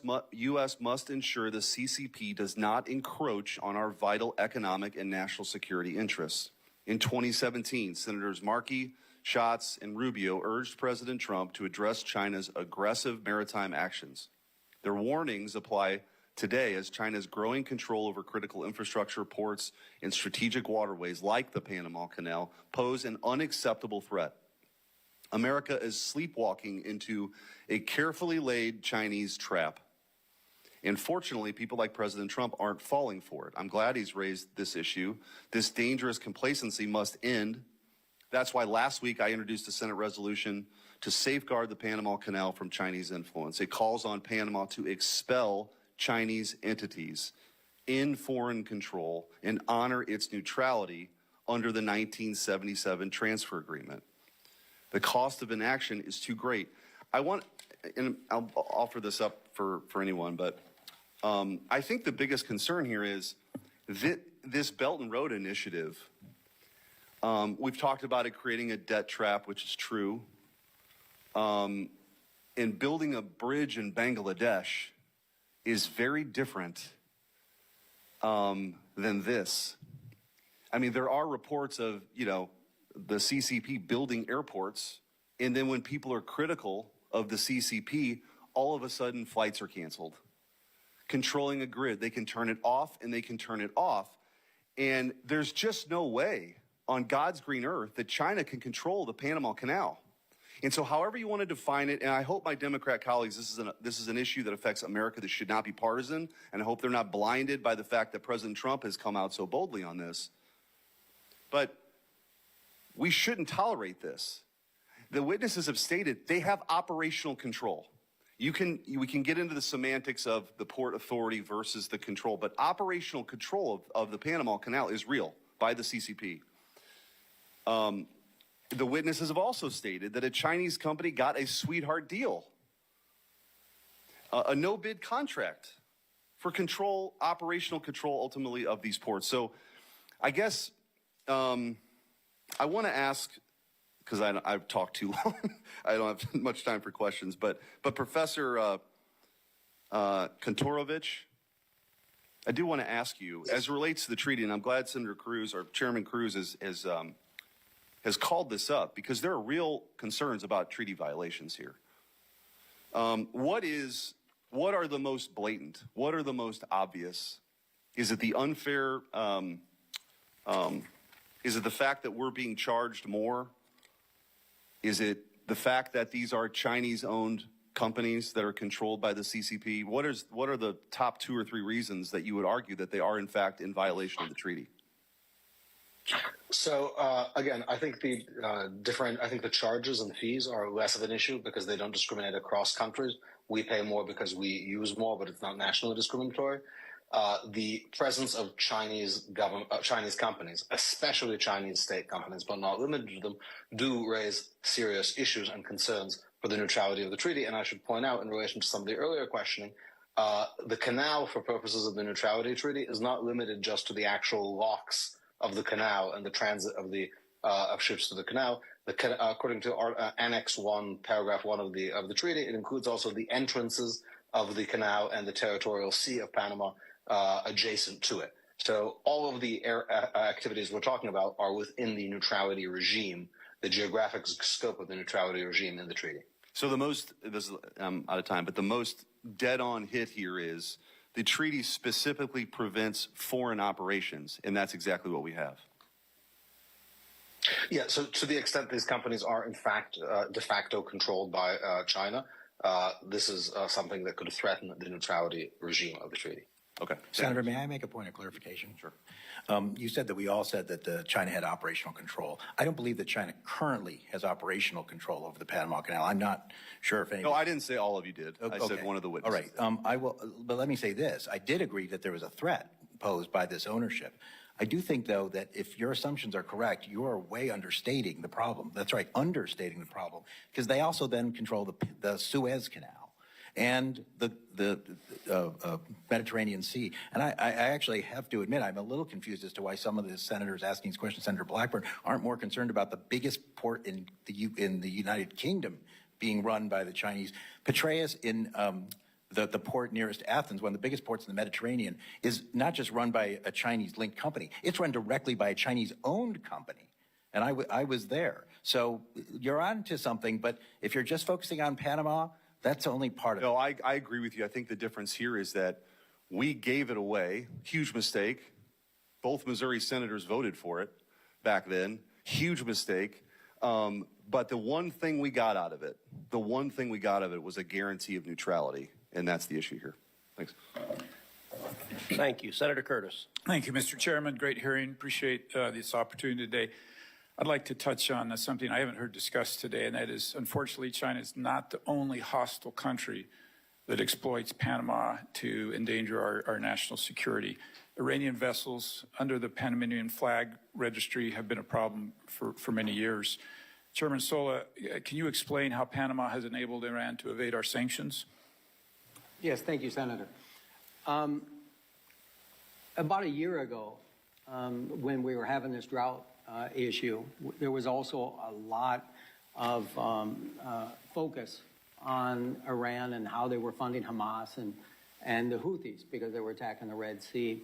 What we found was, what the United States has found, is that Iranian vessels are sometimes flagged by Panama in order to avoid sanctions so that they could sell the fuel that they have and then they can take that money and then they can use it as they wish. Panama at the time had a very complicated process to deflag the vessels. There was an investigation, there was an appeals process. By the time that we would, OFAC or the Treasury would go ahead and identify one of those vessels, by the time that they were doing the appeals and stuff like this, they've already changed flags to somewhere else. So when we went to Panama, we met with the Panamanian president. And I must say that we were very impressed because he was 30 minutes late, but he was breaking relations with Venezuela at the time because the election was the day before. We explained to him the situation. The very next day, we met with the maritime minister, with U.S. Embassy personnel, and Panama actually adjusted their appeals process so to make it more expedient. So if the United States or OFAC would come and say that this Iranian vessel is avoiding sanctions, now we have a process in place to go ahead and do that. And 53 vessels were deflagged because of that meeting. If you would keep working on that, because that's a big deal, and thank you for that answer. Let me also go to, we've hammered on this a little bit, and I've heard several times some of you acknowledge that the interest from China is an economic threat to us. But let me come back to this defense. I think we've asked a number of times in different ways, but let me go back to the analogy of China puts a blockade on Taiwan, and we're trying to move ships into that area quickly. Can any of you say this is not just an economic threat to the United States, but a defensive threat as well? At the FMC, it's not our area of expertise. We'll leave that to the military experts. I will just say that, to me, an economic threat is a military threat. I mean, sure, directly, but it is. Yeah, I just I noted the panel's in terms of what you're directly asking, to economic. We at the Federal Maritime Commission don't have that area. Chairman? I would say that my biggest concern is that when a Chinese contractor gets a contract in Latin America, they usually put a clause in there that they bring their own workers in from China. And these workers are housed in camps outside. And these camps will have guards on them, and they will have, sometimes they in Panama, for example, they have barbed wire around the camps. So we really don't know who's in the camps. And I think that, to me, causes me more concern on who's in the camp and what are they doing. So these are actually sometimes thousands of workers that are brought in, for example, for the bridge or to do a port or something like this to undercut the local labor. Along those lines, let me just talk about dollars from China spent. We far outspend China in the region, yet if you look back on when Panama switched diplomatic recognition from Taiwan, and we had comments from the president, Taiwan is an inalienable part of Chinese territory. It coincided with economic investment from China in the region. Is that something overall, in addition to the canal, we need to watch? Yes, we definitely need to watch economics. So we need to, we haven't, the United States has left a void there. We really have not been competitive in Panama, and hopefully that we can be. Okay, and I've got just a few seconds. So this bridge, we've brought this up a couple of times, the possibility of this bridge being damaged and closing the canal. But it reminds me of going through TSA at a suitcase, going through the TSA. Is there any reason that China can't watch or do whatever they want from this bridge to see what, get the intel from these containers? And does that concern anybody? Well, it definitely concerns Southern Command because they brought it up on numerous occasions that there could be some sort of surveillance or something like that on the bridges. Okay, I yield my time. Thanks, Mr. Chairman. Thank you. Senator Moreno. First of all, thank you, Chairman, for putting this hearing together. I think it's very timely. Mr. Sola, I heard you say, and it kind of rang in my head. You've navigated the canal 100 times. I mean, that's you have pretty good experience. I want to turn the testimony a little bit different direction. You obviously haven't been there that much. Tell me what for the testimony. What are the people of Panama? You have obviously probably been to my home country where I was born in Colombia. What is the sentiment among the people for how they feel about America? Senator, I have many friends and family and professional relationships in Panama, and the bond between the United States and Panama is very deep. It's almost like the United States and Great Britain, for example. The Panamanians love baseball. They love basically a lot of the same things that we do. The people are absolutely wonderful. Now, they've suffered through catastrophically bad leaders, especially today, the president of Colombia, Petro. We don't have to go down that path. But here's what I'd ask you is, obviously, we understand about shipping. We understand the issues of trade, and that's been well documented. I think that the treaty's clearly in violation. There's no question about that. In fact, Mr. Chairman, I'd like to see us speedily get to a point where we get a resolution allowing the president to renegotiate that or cancel that treaty. But here's my question to you. The Darien Gap is a stone's throw away. Here to Annapolis, maybe not even a little bit further than that. It used to be this insurmountable piece of geography that separated Colombia from Panama, but it's now used as a massive human and drug trafficking operation. The presence of multinational gangs, multinational criminal organizations in that area, primarily, I will suggest, funded by the Chinese. You don't have to comment on that. But what is the impact of these transnational gangs, this increase in human and drug trafficking doing to maritime activity along the canal? Senator, the Darien Gap is one of the most dangerous treks that I think anybody can do.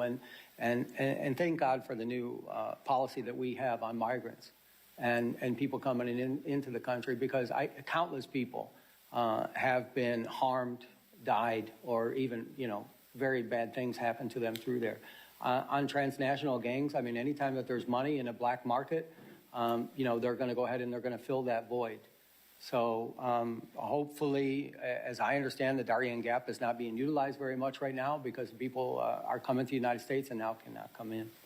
Right, but the point is, like, what is the impact on maritime activity there? In other words, security, Mr. Kramick, has got to be an issue for your members.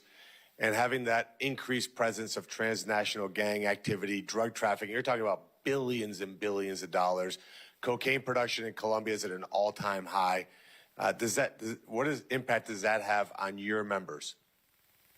Senator, it's something we work hard on every day. The World Shipping Council is partnered with the World Customs Organization and 58 customs agencies throughout the world.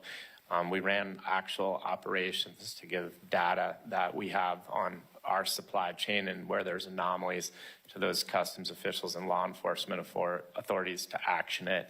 A lot of it, the flow for commercial vessels, not into the United States, but to the European Union, is coming from the transshipment point in Panama, where our containers are being exploited and contaminated. And so we are working hard as we sit here right now on that problem. And of course, the point I'm making is that China's influence there, whether we want to make it a technical question as to what control means, it doesn't matter. When you have Chinese companies operating on both sides of the canal, having influence there through drug trafficking.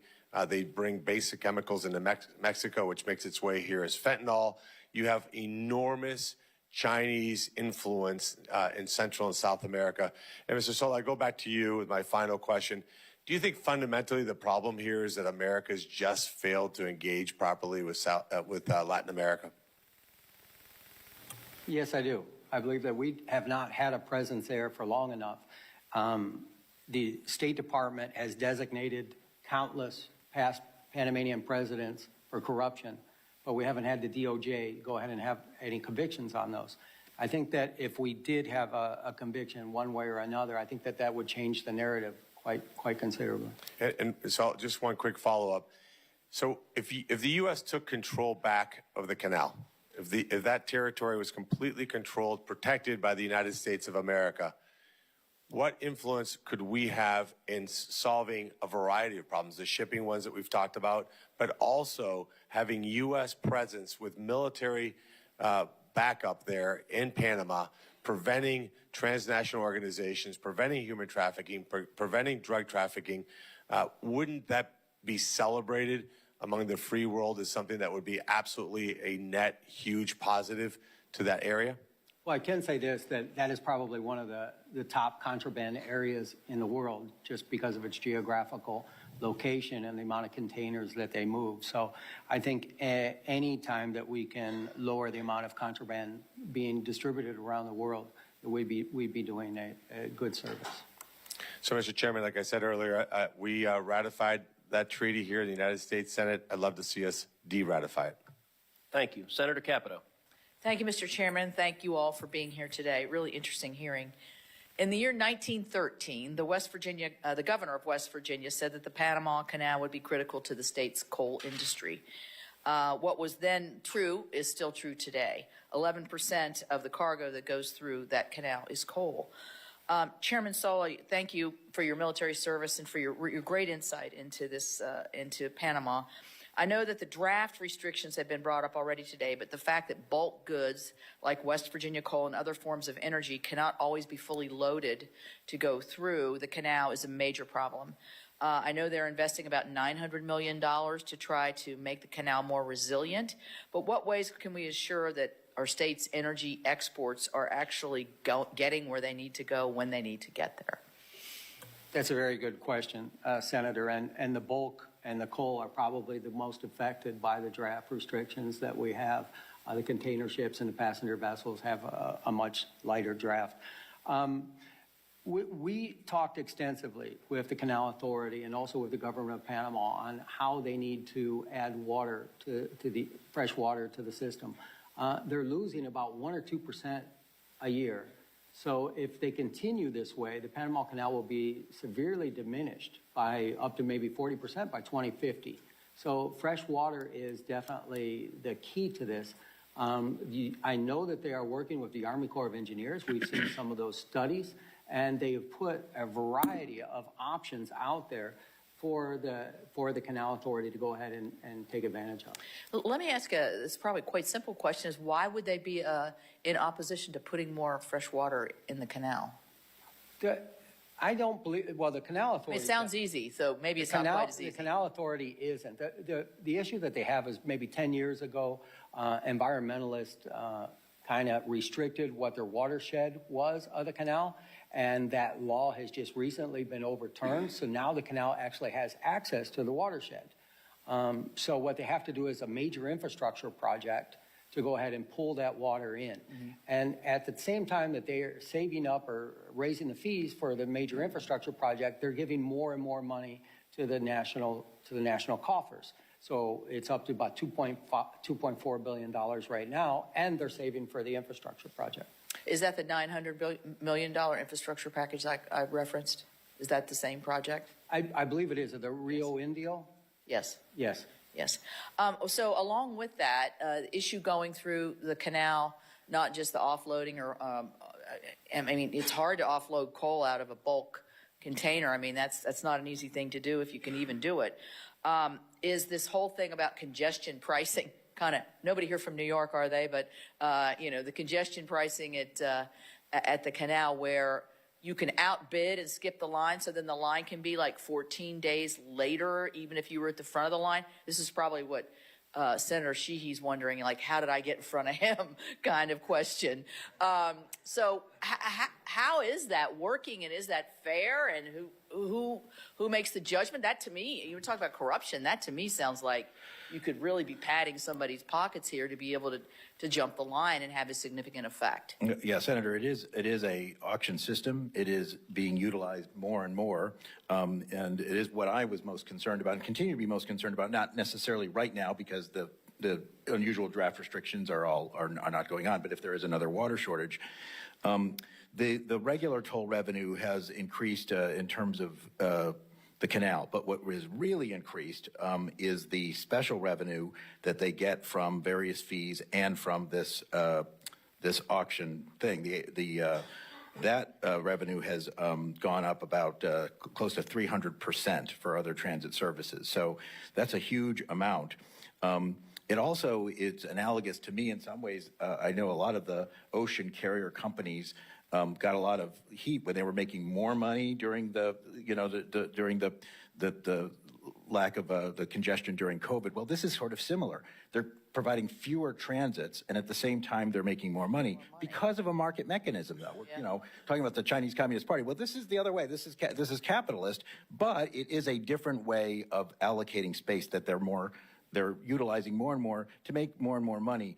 Now, I have no idea. To the best of my knowledge, the money is going back to the Panamanian government. I don't know of any reason to doubt that. But that is a big cost. And as I said before, it does disadvantage certain kinds of cargoes because they might feel that they don't, they're on a ship which doesn't prioritize its time passage as much as other kinds of cargoes. I don't know how that affects coal. All right. Thank you very much.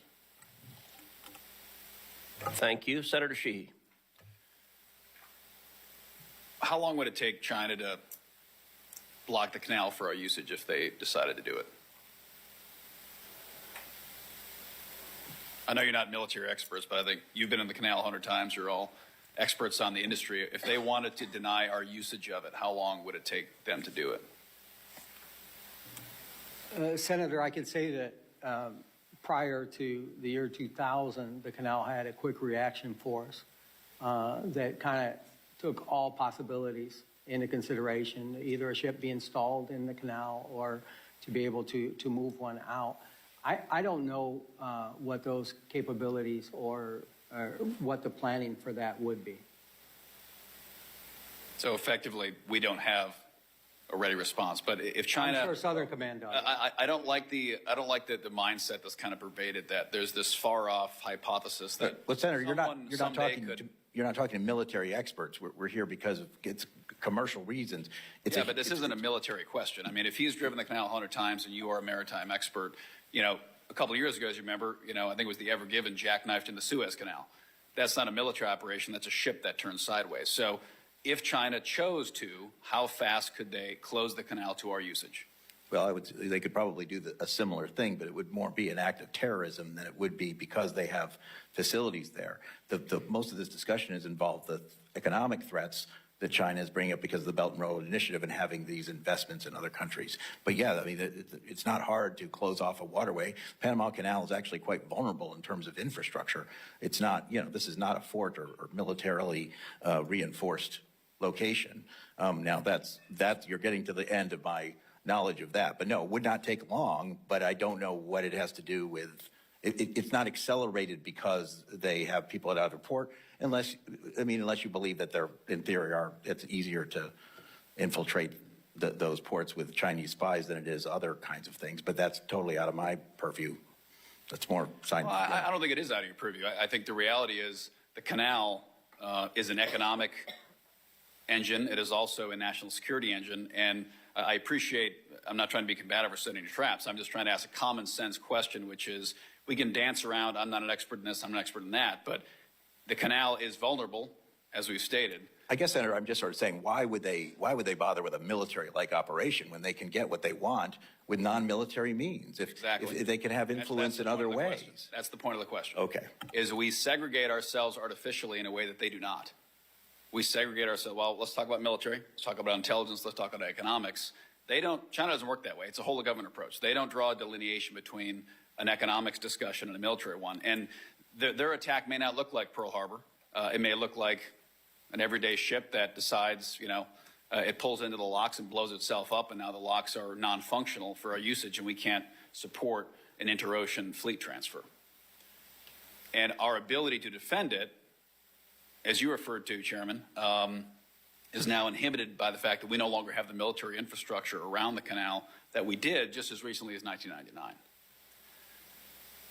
So from a commercial perspective, do the shipping companies have concerns over the security of the narrow waterways? We've got Straits of Malacca, we've got Suez Canal, we've got Gibraltar, we've got Panama. Is that a concern that's thrown around in the boardrooms of the largest shipping corporations in the world?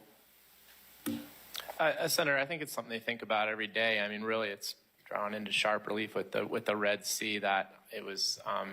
It's what I call a pink flamingo. Like there's black swans that just come up, and there's pink flamingos that you can see but you don't act. But no one really thought a whole lot that one of the most important waterways in the world could be denied, and moreover, that it could be denied for such a sustained period.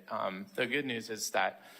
And denied, I might add, by a disaffected non-state actor of Bedouins running around with rocket launchers, who also managed to beat us in a 20-year war in Afghanistan. But my point to saying all this is we're just debating operational control of the canal. Yet it seems very clear to all of us that a very simple act can debilitate the canal and eliminate our ability to use it in a matter of minutes with no warning. And we have no ability to intervene or stop that. To me, that means we do not have operational control of the canal. Thank you, Chairman. Thank you. I'm told Senator Young is on his way, so I'm going to ask a couple of questions and give him a few minutes to get here.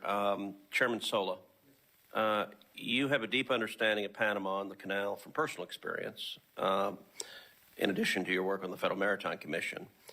One example of China's influence with the Panamanian government was the effort to seize land near the Pacific end of the canal to build a new Chinese embassy, including your land. Can you describe your personal experience, including how Panama ignored property rights as it sought to appease China with the new embassy? Yes, Senator.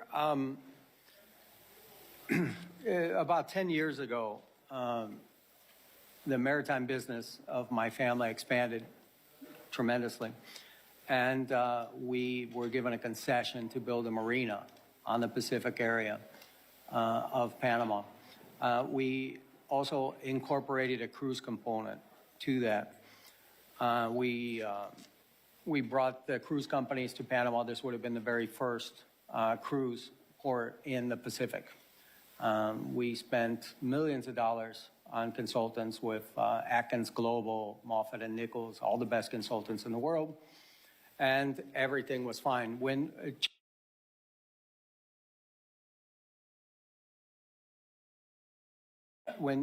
Panama turned over to Belts and Roads, they told us that concession was going to be nationalized. Then what they did is they rescinded our concession for the property. We were going to build the cruise port for $30 million, U.S. private funds. They gave the concession to a Chinese competitor and paid the Chinese competitor to date $300 million to build that cruise port. It's going to take the Panamanian people 375 years to get it back. I'm from Miami.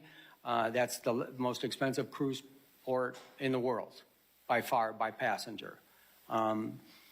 In addition to that, they took where our land is going to be for the marina, they designated that to be the embassy for the People's Republic of China. So what happened next is absolutely appalling, because when I went to the U.S. Embassy and I went to Commerce Department, they told me to fill out a complaint. When I filled out the complaint, I went to my senator at the time, it was Bill Nelson. And I remember that I was denied being able to even file a complaint, because the land that the Chinese embassy, or the land that was going to be used by the Chinese embassy, my environmental permit for the marina was going to expire in 6 months. So the United States Commerce Department would not even allow me to file a complaint. So I brought that issue here. And thanks to the good work of, at the time, I think it was Chairman Nelson and Chairman Wicker, that we were able to unwind that. After about 6 years, Panama did the right thing and returned the land to my family.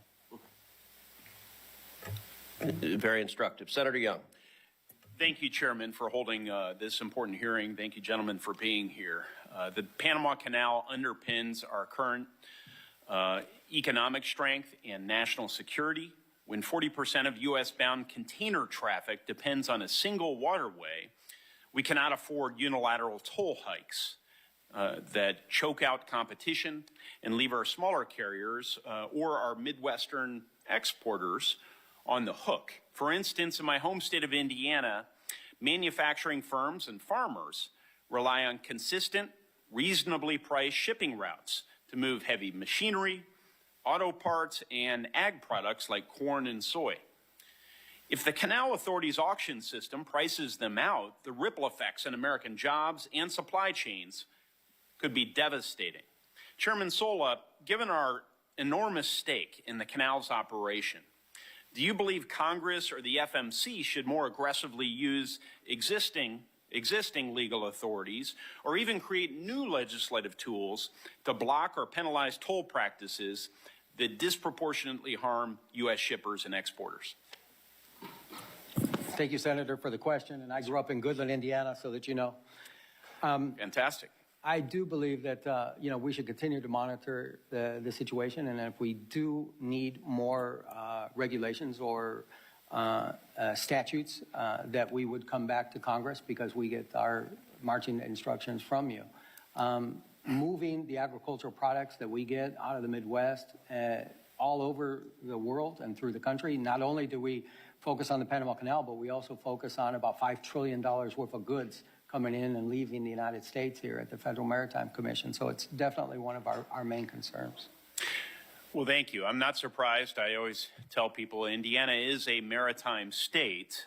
If you think about our dependence on the waterways and our shipping lines and all the rest. So you're certainly proving that. But so we will stay in touch, and if you in the future would like to outline any mechanisms or measures that you think would be effective to help ensure fair treatment for our interests, please let me and others on this committee know. When the two Panama Canal treaties were signed, we lived in a different world, one where Chinese state-backed actors didn't wield strong influence over global infrastructure, and issues like drought were rarely factored into international agreements.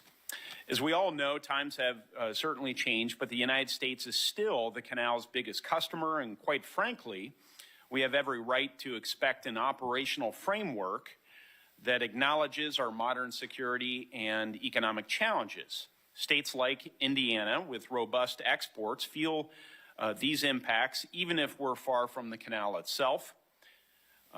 Chairman Sola, and then I'll allow others to respond. In light of evolving conditions, especially increased foreign investment from China, do you believe the U.S. should explore a more comprehensive update or supplemental protocols to these decades-old treaties? I definitely believe that we should support U.S. investment, and not having an ambassador for so long has been detrimental to us, especially as the case that I just mentioned earlier, where we didn't have an ambassador and we had a U.S. company in need of service. So however we can promote U.S. investment, especially in infrastructure, this is where China is definitely beating us with the belts and roads, where they understand that. And I believe that, our Ex-Im Bank and our DFC is so limited in what they can do by the restrictions that they have, that we're not able to invest into infrastructure like we should.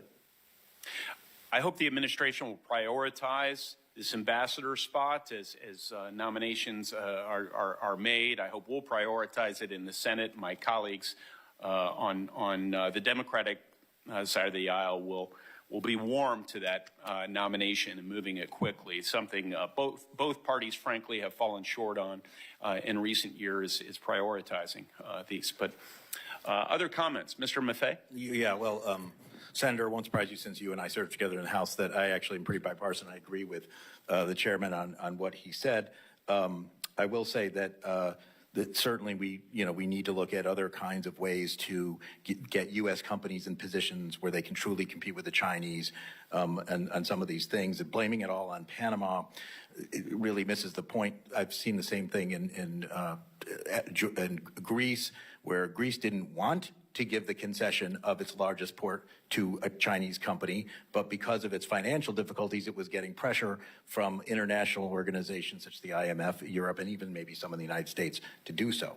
So I just ask you to look at that. And I do want to say one quick thing. You're right about the cost, and as I said before you were able to get here, the Panamanians are making far more on their canal than they ever had before. That's not necessarily a bad thing as long as it's going to the right place, but where they're really making the money is on these auctions, and that is why remains a concern of mine, I'm sure the chairman's, and that is where we are looking at potentially are using our authority under Section 19 of the Merchant Marine Act, where we could, if we can show that it is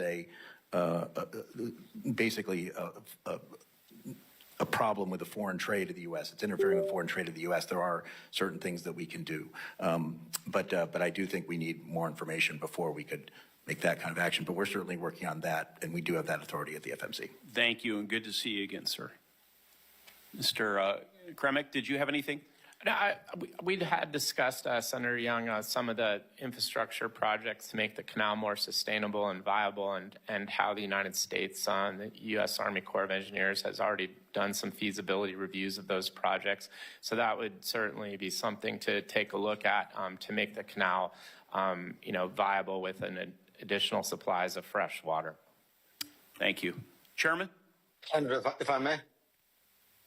Sure. Senator, sorry, it's I'm on Zoom. You spoke about renegotiating the treaties, and yes. I think one of the things about treaties as an instrument of governance is they're not very flexible, and they don't really have automatic processes typically for easy amendment.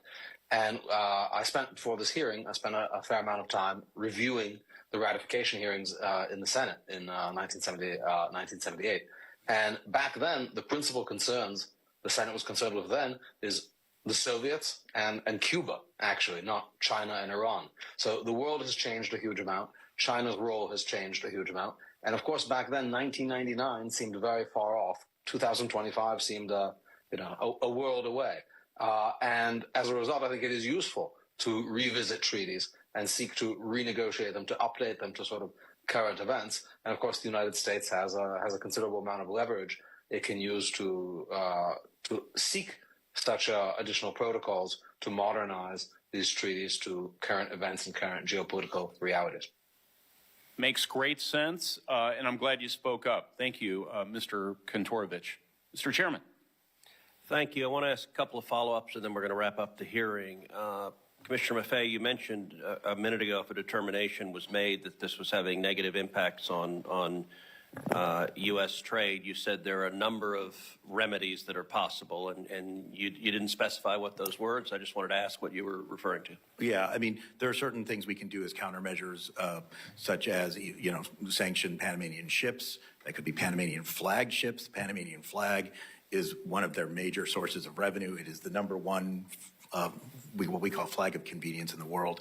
There are several others, and I think I'd like to get back to you in writing. I mean, I'm not trying to avoid the question, yeah, but that way I can put the, we can, and we'll, if you don't mind, we'll get together and do a joint answer. We'll put where our authority comes from, what we think we can do, and maybe even what we're concerned about or what the limits to that would be. Well, and I'll say that this hearing has been a nice bipartisan demonstration of a lot of expertise. There's a reason you guys have your the role you have, because you know what you're talking about. I'm hoping my chairmanship, which ended last week after a full term, will result in a full, very successful term for my good friend and colleague as chairman. Maybe the friendliest transition in Washington this week. Professor Kantorovich, I want to get back also to the exchange you had with Senator Young, and then it harkens back to the opening exchange you and I had. We've heard testimony that Panama may well be in violation of this treaty in at least two regards. One, with respect to its obligation to keeping the Panama Canal neutral and the major concessions to China, the control that China has over ports on both ends, and the bridge across the canal, which has the potential to shut down transit. We also heard testimony about the degree of revenue that Panama is taking, and that's potentially in violation of the obligation that tolls and other charges shall be just, reasonable, equitable, and consistent with principles of international law. I want to ask you, Professor, assume that the United States makes the determination that Panama is in violation of this treaty. I asked about what the remedies were, and you mentioned at the time military force. So military force is always one potential remedy. What other potential remedies are there? And in particular, could a consequence of being in breach of the treaty be a determination that the treaty is null and void, that the concession of control of the Panama Canal to Panama is no longer in force, and could that, under international law, result in the United States returning to operating the Panama Canal? What's your judgment? Yeah, I think treaties like this demonstrate that countries really need to think long and hard before they give away strategic assets, because the United States is free to cancel this treaty or at any time withdraw from the treaty, as it were. But given that the United States has transferred control and sovereignty of the canal zone to Panama, the cancellation of the treaty would not necessarily reverse that concession. Concessions that have to do with sovereign control are not particularly reversible. For example, Israel made a deal with Lebanon to give maritime territory to Lebanon in exchange for peace just 2 years ago. Did not get peace. It's not clear that it can simply cancel and get that territory back. Now, it is the case that America can take all sorts of measures to insist on neutrality. And if neutrality means putting American firms in operation, or otherwise taking other steps, that is something that can be done. But a kind of territorial control is not a clear remedy unless it is something that just accompanies the steps needed to restore the regime of neutrality. All right. Well, I want to thank all the witnesses for their important testimony here today. Senators will have until the close of business on Tuesday, February 4th, to submit questions for the record. The witnesses will have until the end of the day on Tuesday, February 18th, to respond to those questions. And this concludes today's hearing. The committee stands adjourned.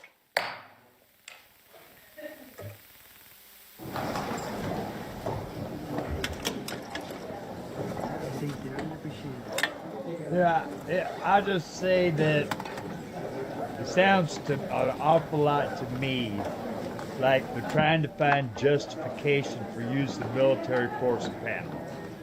I don't know a whole hell of a lot about this, so I admit, I don't know a great ton about it. I remember whenever Noriega was down there and they had military down there and all trying to get him out and stuff, using loudspeakers with music on him and shit to piss him off. But yeah, sound a lot like they're trying to justify the use of military force in Panama. So there you have it. All right, so you guys take care of yourself, and we'll see you in the future.